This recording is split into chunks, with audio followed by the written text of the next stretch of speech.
What's up, everyone?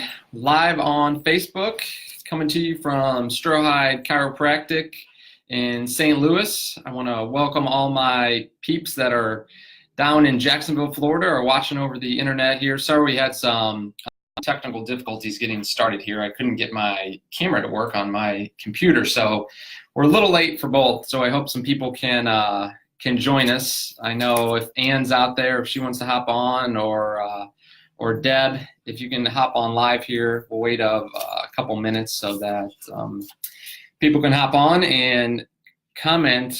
Also, I can answer some questions. This can be a little bit of a question and answer time also.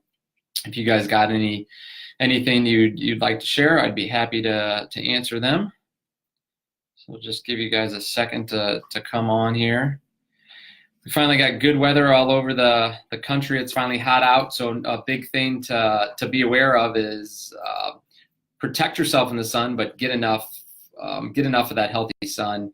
You know, we lather on all this sunscreen, and a lot of the sunscreens, if you buy them at the general stores, they're full of toxic chemicals. So a lot of them are endocrine disruptors that we have. So that's something to be careful with. You know how we load our kids up with this stuff, and we load ourselves up with it. You know, we don't just put on one layer. We add gobs and gobs and gobs of that stuff on our skin. And one of the things about is that when we put stuff on our skin that's different than when we ingest and eat stuff is that when we put it on our skin, it goes straight into our bloodstream.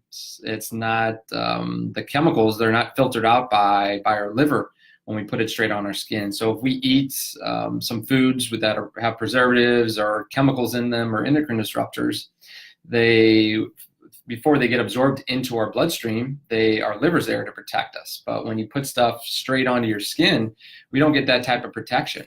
So that's a big thing to remember, especially with women, with using cosmetic products, makeups, lotions, things like that.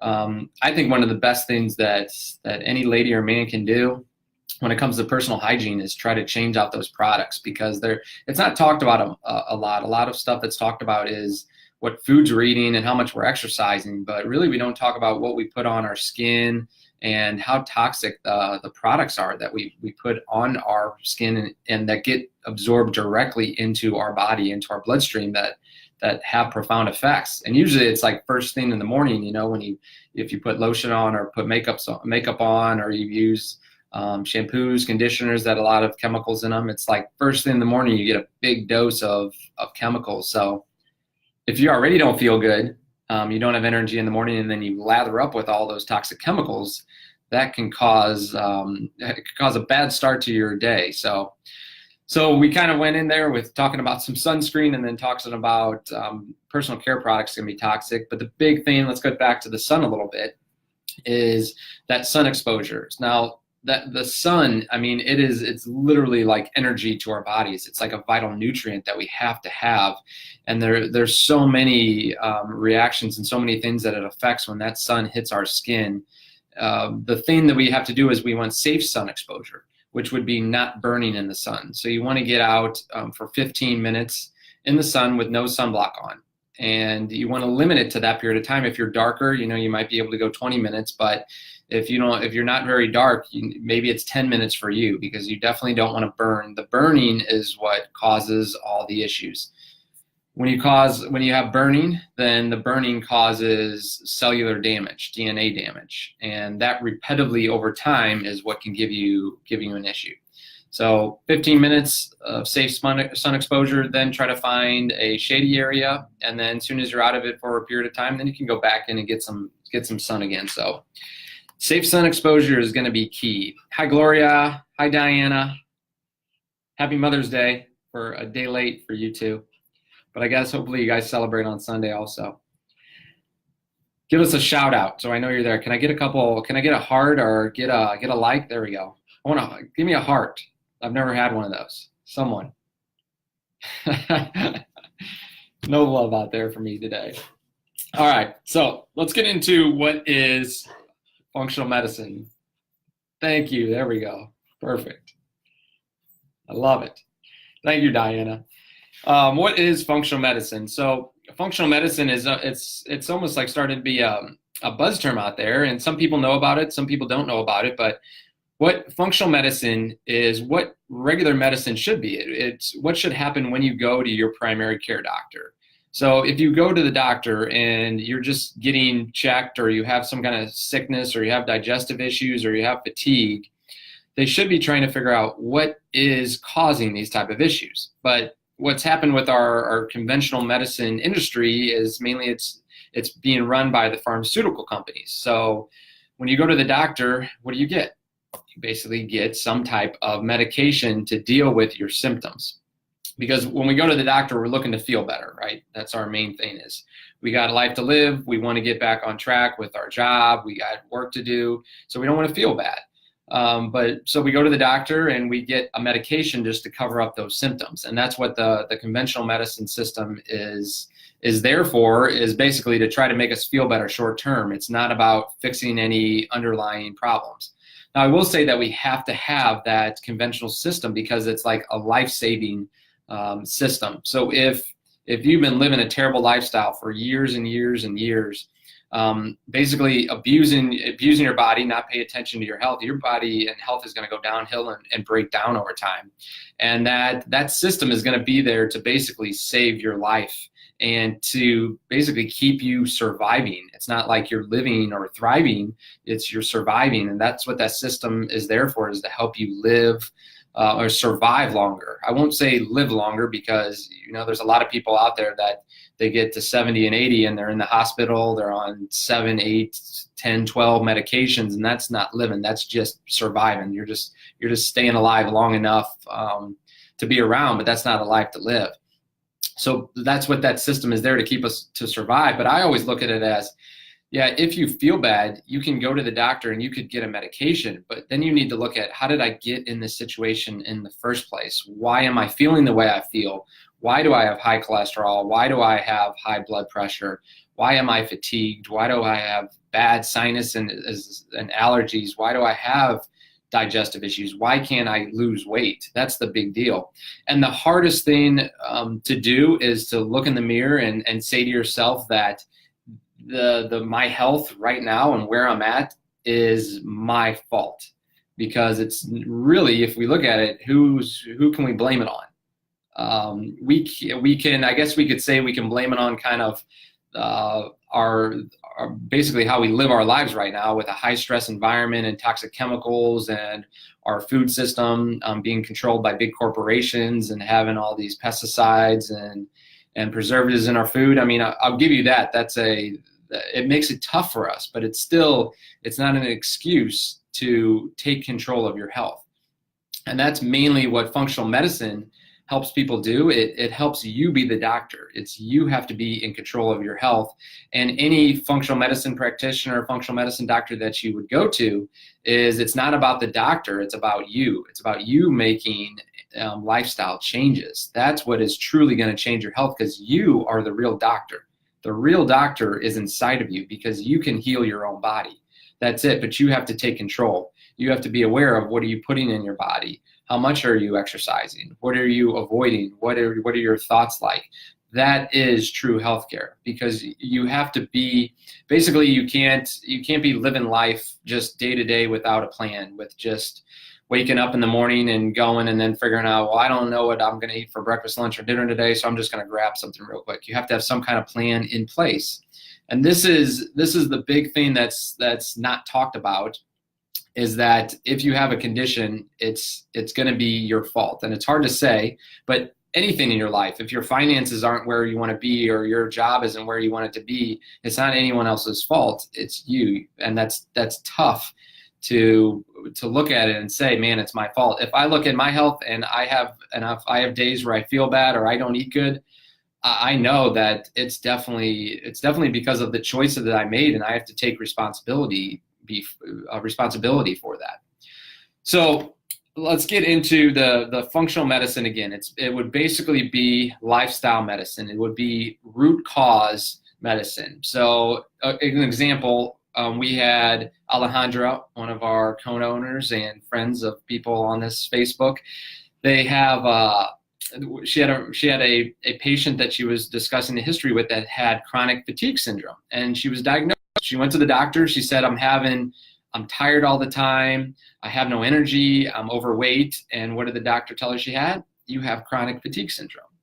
So if I got that diagnosis, I'd be like, yeah, of course, I know I have chronic fatigue. Thanks for telling me, but what am I going to do about it? Well, what's the answer? The answer is always, well, we can give you some type of medication. And that's the only tools they have. And I don't think doctors want to do that. General doctors, they don't want to have that be their only option, but that's the only tool in their toolkit because they have no other training in lifestyle medicine. They have no training in nutrition. So all they can say to you is eat better and exercise more, or eat less and exercise more. And we all know that eating less and exercising more does not work. You know, it might work short term, but it doesn't give you any guidance of how to do anything. So if someone came in to me that said, man, my main symptom is I'm having fatigue all the time, we need to start, what we would look into is your history of what have you been eating, how much you've been sleeping, what's your stress level like. And when we talk about fatigue, we talk about the mitochondria and mitochondria health. So mitochondria, they are little batteries that are in your cells, and they produce energy. And a long time ago, when life first developed, mitochondria were separate bacteria. And those separate bacteria, they ended up and combined with other cells because they found that together they were more powerful together. So the mitochondria gave energy to these other cells, and they grew and grew and grew. And if we look back, these mitochondria, or from millennium ago, that they have been giving us energy. So if we talk about energy, we have to talk about mitochondria. So we want to support your mitochondria. So what are the big things that destroy mitochondria? Sugars. And we can always come back to sugars because it's like you overload the battery, you short circuit the system when you load your mitochondria with too much sugar. So that's a big thing. When someone has chronic fatigue, I can guarantee you they're eating way too much sugar. And I like it because everyone tells me when I ask them, are you eating too much sugars? You know what they tell me? No, I'm not eating too much sugars. I don't even like sweets. I don't eat any ice cream or cakes or candies or anything like that. And then I'm like, well, what are you eating for breakfast then? And like the first thing they say is, well, I usually have like a bagel or some yogurt, or I have some toast. And I'm like, well, that might have some sugar in it. So first thing in the morning, we're eating sugar. So blood sugar swings, your blood sugar going up and down, is what can give you a lot of fatigue. So there's many reasons why someone would have chronic fatigue. It could be bacterial overgrowth in your small intestines. When you get too much bacteria in your small intestines, that they kick out a ton of chemicals and toxins, and that can interfere with the mitochondria health. Chemicals in our environment can interfere with the mitochondria, which can give you chronic fatigue. You could have a thyroid problem that can give you chronic fatigue. So let's say you don't have enough iodine, or we get exposed to too much chlorine and bromine. Those are halogens, which is the same thing as iodine, and we need iodine for thyroid to function. So you drink chlorine in your water. You drink Gatorade that's got bromide in it. So if you look at that Gatorade, it's got bromide in it. So both of those, they compete for receptors on your thyroid, and they'll bind your thyroid and keep iodine from binding to your thyroid, limiting your thyroid function, which is going to give you some type of fatigue. So root cause, that's what we want to look at. If you have digestive issues, we're going to figure out the underlying problems. And one of the things with functional medicine is it takes a long time to see results. I mean, basically, if we're going to say I have chronic fatigue, or I have a thyroid issue, or I have digestive issues, we're not talking about like 3 weeks, 6 weeks, a month to get you better. We're talking like 6 months to a year to really get you better. I mean, you're going to start feeling better, of course, in a few weeks, but your condition is not going to be fully healed for maybe up to a year. So that's why this is lifestyle. It maybe took you 5 to 10 years to get where you're at. So it's not like you're going to be able to be at 100% and be unbelievable in just a month or two or a few weeks. It takes time. That's why I want to be real upfront and honest with people when I deal with them, that they know that this is not some kind of short-term fix. This is something that you're going to have to dedicate a change in your lifestyle to get results. But I guarantee you that your life right now, with how you feel and how you're living, it's nothing compared to what your life could be like. And I don't even think people realize their full potential and how good they can actually feel and the things that they'd be able to accomplish in their life if they actually had energy and they felt great, and their brain worked good and they digest their food and their nutrients. I mean, I'm telling you, you can do things that you would never think possible because you're actually working at your full potential. I mean, that is something that people don't really realize. We downplay how amazing we are. So a couple other things. I'm a chiropractor. That's how I started in getting into this. And sometimes people say, well, you know, what's the difference between like me going to my primary care doctor and you're like a chiropractic doctor? And then what's functional medicine and chiropractic? But they're all three separate different things. So chiropractic really has nothing to do with functional medicine. So that's a totally separate certification. It's a ton more schooling than chiropractic is. You have to be a functional medicine doctor. You have to be a physician. So you have to be an MD. You have to be a DO. You have to be a chiropractor to be a functional medicine practitioner. There are some can be licensed acupuncturist. You can be like a higher professional degree to become a certified functional medicine doctor. It just kind of depends which certification. There's different certifications that you can go to. There's Functional Medicine University. There's Institute of Functional Medicine. There's some big ones in there that if you search these websites and you can find functional medicine doctors. I recommend everyone try to find someone that is practicing functional medicine, not just me, but someone maybe closer to you, because functional medicine can help you out. And I know a lot of doctors that get into functional medicine is they want to help people. And they're not worried about just trying to take your money. They're not trying to waste your time. They're really trying to help you. And that's maybe why if they're an MD, maybe that's why they stopped and they changed their practice, because they wanted to really help people. They're sick of giving people just medications. So what's the process for someone that wants to see a functional medicine practitioner? The big thing that you want to look into is the history, is everything that you've been through in your life. And I'm talking like back to when you're a kid, because it really matters is when you're a baby, what was the birthing process like? Because that starts everything off. If we want to talk about what's kind of the root cause of everything, it's your digestive tract health, it's your gut, it's your small and large intestines. That's where everything kind of starts from. So when can that system be most affected? It's when you're born. So were you born C-section, or were you a natural vaginal birth? So during the birthing process, how do you think you get all that bacteria that's in your digestive tract, the billions of bacteria? Well, they come from your mom. So through the birth canal, that's how you first get seeded with all your good bacteria. So if your mom had to have antibiotics when she was pregnant, or if you were born C-section, you missed out on getting seeded with those really, really good, healthy bacteria. And from the beginning now, you've kind of been getting a bad rap, because you didn't get seeded with that good bacteria. There are things that you can do. They do like vaginal swabs where they put like the actual bacteria like on the baby's lips so that he or she actually gets seeded with that good bacteria. But they've shown in studies that when you don't get that type of good bacteria when you're first born, that you're prone to a lot of allergies and asthma and these allergic food allergies, food sensitivities. So think about now, man, I hear it every single day with it being warmer now of how many people have allergy symptoms. And we can trace that all the way back to antibiotic use when you're a child, or your birthing process, where you a C-section or were you a normal vaginal birth. So that's where we have to go back into. We have to get back into when you're a little kid, how often were you sick? Did you have a ton of ear infections? Did you use a lot of antibiotics? Were you eating a lot of sweets and sugars as a child? And then we have to get into what other medications, how much stress did you get into when you were little? That matters. So we want to have a thorough history when we first see you, because that kind of dictates, we can see where you're at, what is your base. And then once we do that, we want to look at what is just your general lifestyle right now. What's the biggest thing affecting you? Is it stress at work? Is it stress in a relationship? Is it lack of sleep? Those are the big things.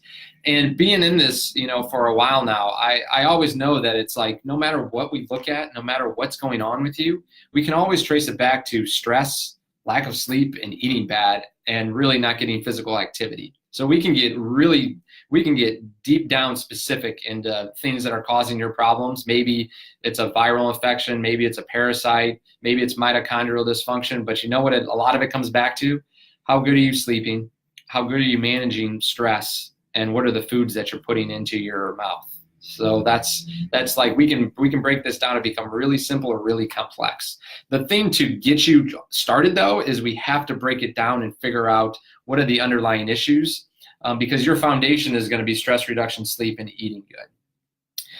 So when for our consults, what I'm trying to do, because it always comes down to if someone wants to work with a doctor, it's the value that the doctor brings to you. You know, it's not so much as money when you come and see a functional medicine doctor, or time. That's usually the big factors is, man, I can't afford it, or the time, but it really comes down to value that you have.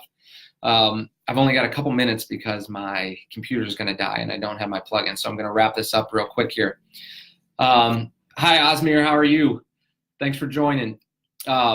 So the big thing with our consults, we're trying to do a $97 consult. Now, most functional medicine consults are around an hour long, and they're usually around $120 to $170. So we're trying to hook some people up on a good deal because we're about helping people. So if you have any digestive issues, if you have any thyroid problems, if you're fatigued, if you can't sleep, if you're not happy with your diet, if you're not happy with your health, please reach out to me and let me help you. Let me be your guide. I will do whatever I can to help you. And I'm saying that I'm going to help you. Like, I will be there for you, but you have to realize that that you have to make the changes. That I can give you the plan, but it is your health, and you're the one that has to take control. You have to implement all this, and you have to stay with it. I can't do it for you.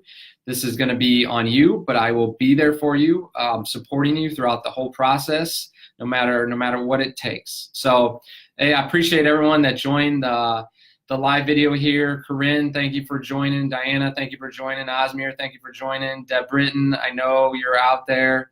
Gloria, I know you're out there too. Thank you all for being on here. We'll ask any questions and I'll get back to you guys. Thanks so much and enjoy the weekend.